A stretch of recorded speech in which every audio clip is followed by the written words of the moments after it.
جيسي طلبت مني مرة، قالت لي بدك تقول لكل العالم انك بتحبني.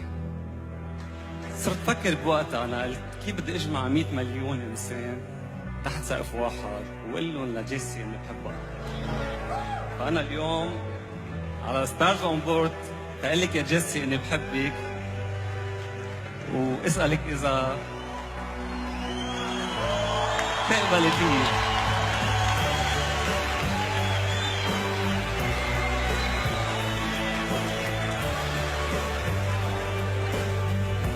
بدي يسمعوا منك. ما تخافي، بيك موافق. يعني عندي علم انه جو بده يعمل هذه الخطوه، واعطيته بركه ربنا وبركتي. حبيت كثير الفكره، وخاصه لانه بنتي جيسي بتحب المفاجآت، فكانت كثير حلوه. ايه